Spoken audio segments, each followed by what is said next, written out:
이 시간 우리 주님께서 말씀을 베풀어 주시기를 바라면서 바로 말씀을 드리겠습니다.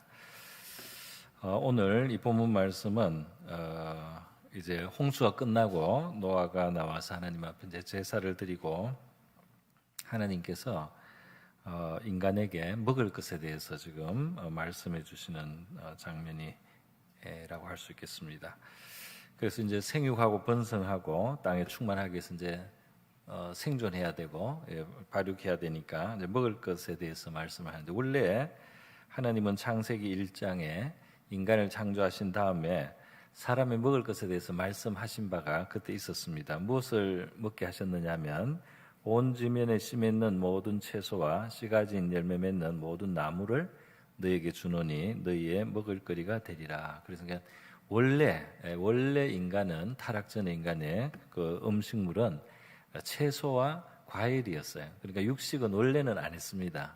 그런데 오늘 우리가 보는 것처럼 이 노아의 홍수 이후에 이제 하나님께서 새로 번성해야 될 인류를 향해서 육식을 이제 하라고, 육식을 허락하시는 말씀을 하고 있는 것입니다. 굉장히 중요한 변화가 이제 일어나는 것입니다. 왜 이런 변화가 있는가 하는 것에 대해서 이제 추측을 우리가 해볼 수가 있겠습니다.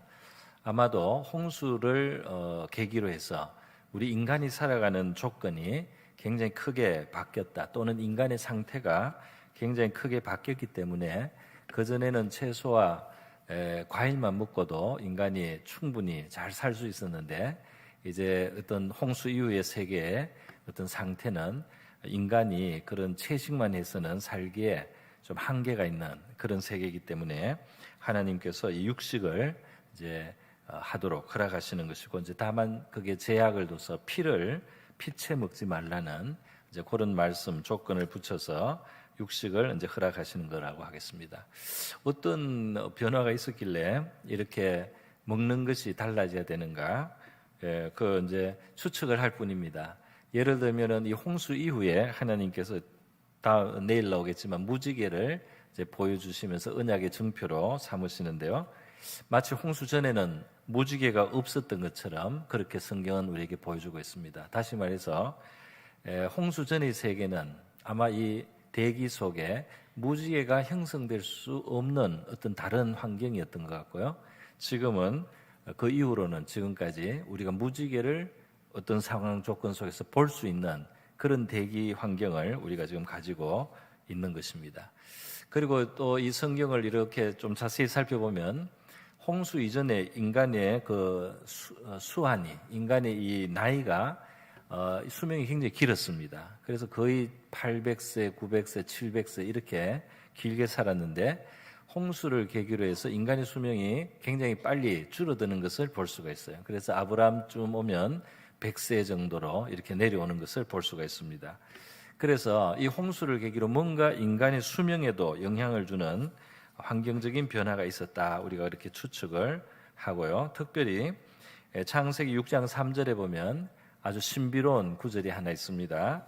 뭐라고 되어 있느냐면 이게 바로 이제 심판하기 직전에 하시는 말씀이에요. 홍수 심판 직전에 뭐라고 하냐면, 여호와께서 이르시되 나의 영이 영원히 사람과 함께 하지 아니하리니 이는 그들이 육신이 됨이니라.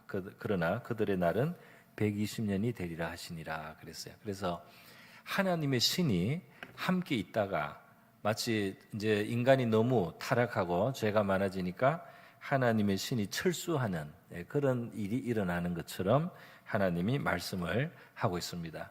하나님의 신이 철수한 상태가 인간이 이제 수한이 120년까지 내려가는 그런 결과를 초래했다, 이렇게 그 본문을 해석할 수도 있습니다. 또 달리 말하면 그 이전에는 수한이 기를 수 있었던 것이 인간이 타락하고 나서 이제 사망에 굴복은 하지만 굉장히 오랫동안 살다가 그래도 죽는 거죠. 그것은 바로 하나님의 신이 여전히 사람들 가운데 어떤 방식으로 지금하고 다른 차원의 하나님의 신이 이 땅 위에 임재하신 상태로 있었다는 것, 이런 것들을 우리가 추측을 이제 해볼 수가 있다는 것입니다. 그래서 이제 중요한 것은 아무튼 간에 홍수 이후에는 환경이 바뀌었기 때문에 하나님께서 인간에게 육식을 허락하시는 이런 새로운 기준을 주셨다는 것이죠. 예. 그래서 이렇게 하나님이 원래 주신 것은 채소와 과일이었는데 환경이 바뀌니까 하나님께서는 육식을 하라고, 육식을 하면서 어떤 그 기준을 주시면서 육식을 허락하시는 이런 하나님의 모습을 우리가 보게 되는 것입니다. 이 음식에 대해서 기준을 바꾸는 게요, 이 구약 성경에 여기서만 나오는 게 아닙니다. 신약 성경에도 우리가 볼 수가 있어요. 신약 성경 사도행전 10장에 보면 하나님이 복음의 전파를 위해서 이 유대인들이 가졌던 음식 정결법을 바꾸셨어요. 그래서 그전에는 먹을 수 있는 어떤 동물의 종류 같은 게 딱 제한이 돼 있었습니다. 그런데 하나님께서 베드로에게 환상을 통해서 이제 보여주시는 거예요. 그전에 잡아먹지 못했던 그런 음식을, 동물들을 잡아먹어라. 보자기에 그런 걸 싸서 하늘에서 이렇게 내려주시면서 먹으라고 3번이나 해서 베드로가 상당히 당황을 했습니다. 그리고 나니까 하나님께서 이방인 고넬료의 집에 가서 복음을 전하게 했어요. 그리고 이방인이 구원받는다는 그때 깨달았습니다. 그리고 이제 이방인들에게 복음을 전하고 이방인들과 함께 가까이 이제 이방인들과 함께 믿음의 생활을 해야 되기 때문에 이방인들에게 까다로운 구약 유대인의 그 율법의 음식으로 그렇게 제약을 해서는 이방인들이 살기가 너무 어렵단 말이에요. 그러니까 이방인들의 먹는 음식의 그 방식을 대체로 존중해 주는 방식으로 이 음식 기준이 바뀌어 버렸습니다. 그것을 하나님이 그 보자기 환상, 원래는 못 먹던 짐승을 먹으라는 것 속에 이방인도 구원받는다는 의미, 그리고 이제 이방인도 구원받는 시대가 되었을 때 먹는 음식의 벽을 허물어야 되고, 이제는 그런 음식 같은 거 가지고 이제 벽을 쌓지 말고 그거는 초월해야 된다 하는 것을 보여주셨다 이 말입니다. 그러니까 여러분, 하나님은 참 영원하신 하나님인데요, 하나님이 이 상황에 따라서 기준을 바꾸시는 것을 우리가 주목할 필요가 있는 것입니다. 먹는 것만이 아닙니다. 심지어는 하나님의 집도 바뀌어요. 어떻게 바뀝니까? 처음 애굽에서 나온 이후에 하나님은 성막을 보여주셨어요. 모세가 산 위에서 그 환상으로 하나님이 보여주신 겁니다. 그래서 그 보여주신 것대로 지은 것이 천막으로 된 성전인 성막이죠. 그래서 그 성막을 사용해서 거기에 하나님을 예배하고 제사하고 거기에 기도하고 이렇게 하던 성막이 있었는데요, 이제 세월이 지나고 가나안 땅을 정복하고 그 땅에서 성전을 하나님이 건축하게 할 때는 다윗에게 설계도를 또 보여주셨어요. 그래서 다윗이 설계도를 그리고 말이죠. 그리고 이제 솔로몬에게 많은 성전 지을 재료를 남겨주고, 그래서 건축을 솔로몬의 시대 할 때 성전을 건축했는데 이것은 성막을 이제 대신하는 겁니다. 그래서 이 성막을 대신하는 성전이 만들어질 때는 규모도 좀 달라지고 재료도 달라지고 사용법이 달라지는 거죠. 물론 닮은 것도 있습니다. 그러나 어쨌든 이 변화가 있었다 이 말입니다. 이렇게 하나님의 집 자체도 하나님이 그 상황에 맞게 광야에서 이동하면서 하나님을 예배해야 될 때는 이동할 수 있는 성전으로, 텐트식으로 성전을 주시고, 그리고 이제는 고정해서 안정된 그 생활을 할 수 있는 가나안 땅에 왔을 때는 이제 돌로 된 돌로 나무로, 그리고 이제 금으로 싸서 말이죠, 아주 무거운 육중한 그런 성전을 또 건축하게 하셨다는 겁니다.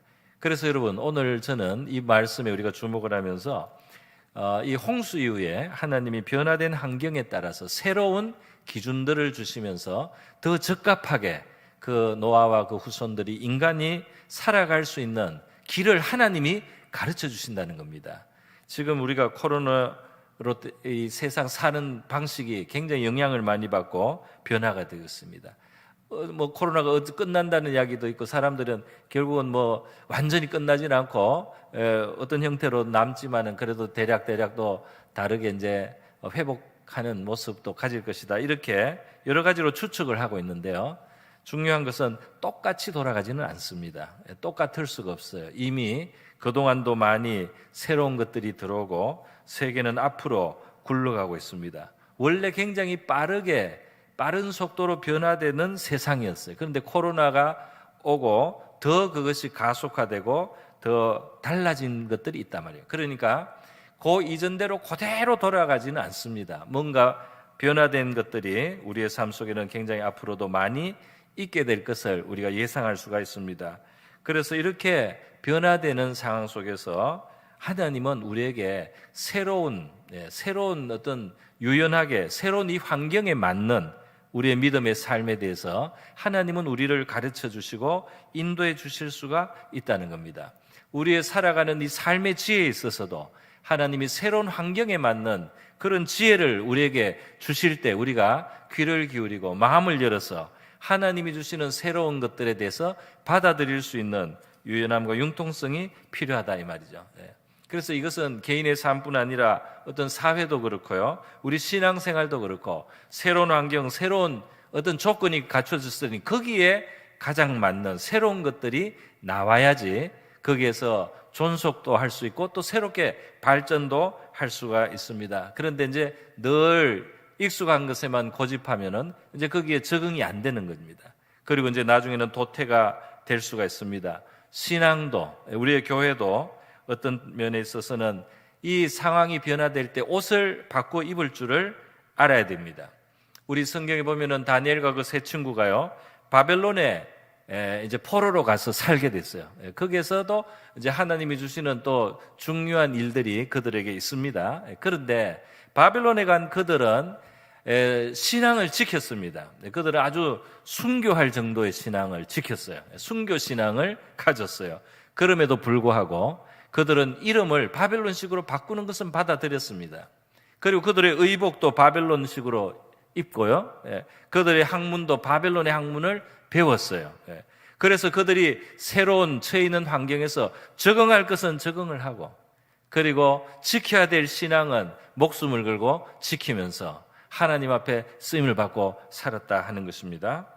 만약에 그들이 별것도 아닌 것을 가지고 말이죠, 그들이 나는 유대식으로 계속 입고 있겠다, 내 유대 이름은 계속 가지고 있겠다, 이런 식으로 고집을 했으면 쓸데없이 그 바벨론 환경에서 하나님이 주신 사명을 수행하는데 오히려 걸림이 됐을 것을 우리가 알 수가 있다 이 말입니다. 여러분이 항상 살아있는 신앙은 유연하고, 살아있는 것은 부드럽고, 살아있는 것은 새로운 것에 적응을 하는 겁니다. 한참 자란 애들은 적응을 너무 잘해요. 그런데 이제 죽어가는 것은 어떻습니까? 유연하지가 않고 뻣뻣해지는 것입니다. 이게 죽어가는 증거예요. 뻣뻣해지고 늘 있었던 것으로만, 친숙한 것만 고집을 하게 되는 것입니다. 그렇게 되면 이것이 이제 경직이 된다 이 말이에요. 신앙의 세계도, 교회 역사에도 마찬가지입니다. 제가 있던 영국에도 보니까 교회가 이제 죽어가는 상태에서 사람들은 하나도 바꾸지 않습니다. 찬송가도 몇백 년 동안 안 바꾸려고 해요. 그런 찬송도 있고 뭐 하나를 바꾸질 않아요. 그들이 신앙을 위해서 필요했던 그 도구나 옷하고 뭐가 진짜 신앙이고 뭐가 바꿀 수도 있는 건지 이게 구분도 안 되는 겁니다. 그냥 해왔던 그 형식과 틀에 그들의 신앙인 것처럼 그걸 붙들고 있어요. 그러니까 새로운 세대가 적응을 못해요. 새로운 세대가 왔을 때는 이게 말이 안 되는 그런 교회 문화를 가지고 있어요. 그래서 있었던 사람들은 익숙하니까 괜찮은데 새로운 사람들에게는 이제 이것은 그들의 삶에 다가올 수가 없는 오히려 장애거리가 되기도 한데, 너무 느린 노래만 부르고 말이죠. 예를 들어서 그것이 경건한 거니까 빠른 노래는 부르면 안 된다라든지, 우리 교회는 지금도 늘 새로운 노래를 불러서 감사한데요, 찬양을 하든 예배를 하든 무엇을 하든 간에 하나님이 새로운 시대에 맞는 것을 주실 때 우리가 그것을 취할 수 있는 지혜가 있어야 될 줄로 믿습니다. 하나님은 새로운 이 코로나가 지나가면서 우리에게 펼쳐지는 새로운 환경 속에는 새로운 것이 필요할 수 있습니다. 그것이 무엇이든 간에 우리는 우리의 개인의 삶을 위해서도 우리의 신앙생활을 위해서도 새로운 것을 우리에게 제시해 주실 수 있는 하나님을 생각해야 됩니다. 그러니까 다시 말해서 하나님은 살아계신 분이에요. 살아계신 하나님은 어떤 환경과 새로운 처지에도 거기에 맞는 길을 우리에게 보여주실 수가 있습니다. 거기에 가장 필요하고 적절한 것이 무엇인지 우리에게 지도하고 가르쳐 주실 수 있는 것이 살아계신 하나님이다 이 말입니다. 우리는 어떤 규칙을 따라서 그냥 살아가는 사람들이 아니에요. 우리는 살아계신 하나님과 같이 사는 것입니다. 우리는 내가 정한 몇 가지 종교적 규칙을 따라서 사는 것이, 그것이 우리의 신앙의 핵심은 아니다 이 말입니다. 그것은 어느 시기에 하나님과 동행하는데 적절하고 도움이 됐던 것은 사실이에요. 그러나 새로운 시대, 새로운 환경이 됐을 때는 그 형태는 바뀔 수도 있다 이 말입니다. 이런 식으로 하던 것을 저런 식으로 할 수도 있단 말입니다. 왜냐하면 그것이 더 적합하기 때문에, 그것이 지금 더 효과적이기 때문에 새로운 것이 필요할 수 있단 말이죠. 하나님께서 그전에는 환경에서는 채소와 과일만 먹어, 그것이 인간에게 최적이야, 이것을 하나님이 주셨는데요, 홍수가 끝나고 난 새로운 시대를 살아야 될 때 하나님은 동물을 잡아서 고기를 먹어라, 고기도 먹어라, 이렇게 말씀을 하셨다는 것입니다. 여러분, 살아있는 교회, 살아있는 이 신앙인들은요, 이 시대의 변화 속에 하나님이 주시는 것들을 잘 사용하고 활용할 수가 있어야 됩니다. 이 파도를 타고 가야 되는 거예요. 또 바람을 활용해서 가야 돼요. 그거를 맞서고 거스러서 억지로 그렇게 할 필요가 없다는 것입니다. 서양에서 이 금속활자가 발명이 됐을 때, 구텐베르크가 그 금속활자를 만들었을 때 그걸 처음에 사용한 것이 바로 교회입니다. 개신교회예요. 그 구텐베르크의 인쇄술을 바로 활용해가지고 종교개혁의 그 사상을, 그리고 거기에 어떤 지식을 말이죠, 유럽이 급속하게 확산할 수 있었던 거예요. 그 인쇄술이 개발되자마자 그거를 교회가 새로워지는 데 사용한 겁니다. 그리고 또 라틴어로만 있던 성경을 자국어로 민족들마다 자기들의 언어로 번역을 해서 그 자국어로 된 성경이 확산돼서 진짜로 그냥 이 로마 캐토릭의 과거에는 모든 것이 그냥 의식이에요. 어떤 퍼포먼스 같이 말이죠. 어떤 뭐 이상한 거 입고 나와가지고 이상한 행동을 하고, 알아들을 수도 없는 주문처럼 이렇게 중얼중얼하고, 그러면서 뭔가 좀 뭔가 경건하게 느껴지는 이런 걸로 종교화된 죽어갔던 교회가 살아날 때는 하나님의 말씀이 있었고 성령의 역사가 다시 이제 강하게 일어나기 시작한 겁니다. 그럴 때 하나님의 말씀이 얼마나 중요한 역할을 했는지 몰라요. 그럴 때 바로 그 인쇄술이에요. 그 세상의 변화가 하나님의 교회를 밀어주고 도와주는 도구로 사용이 됐다 이 말입니다. 그때 뭐 우리 옛날에 하듯이 계속 우리는 손으로 진짜 베껴 쓰는 이 필사 말이죠. 이게 경건한 거야 하고 이 필사만 고집하고 있으면 이 새로운 시대 종교개혁을 할 수가 없었을 거예요. 이 정성스럽게 써야지 그걸 꽉꽉 찍는 게 뭐냐, 이렇게 되면은 이 종교개혁이 이렇게 성공을 하기에는 어려웠을 거라는 겁니다.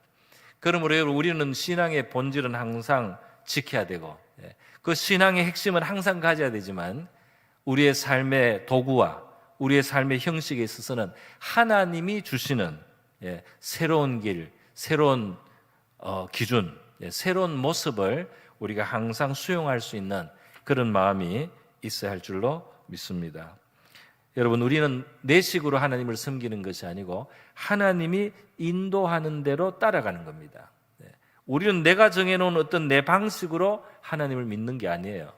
살아계신 하나님이 우리를 이끌어가는 대로 따라가는 것이 신앙이 아니겠습니까? 그렇게 새로운 환경에는 새로운 길을 하나님이 이끌어 주신다 이 말입니다. 그래서 여러분, 오늘 이 살아계신 하나님께서 이 새롭게 펼쳐질 우리의 앞으로의 미래, 코로나 이후의 삶, 이런 것 속에 우리를 인도하실 것을 우리가 기대하면서요, 우리의 귀를 열고 하나님이 우리에게 무엇을 말씀하시고 우리를 어디로 이끌고 가시는가에 우리가 마음을 열 수 있기를 바랍니다. 하나님이 제일 좋은 길로 우리를 인도해 주시고 가르쳐 주시라고 믿습니다. 하나님, 우리를 인도해 주십시오.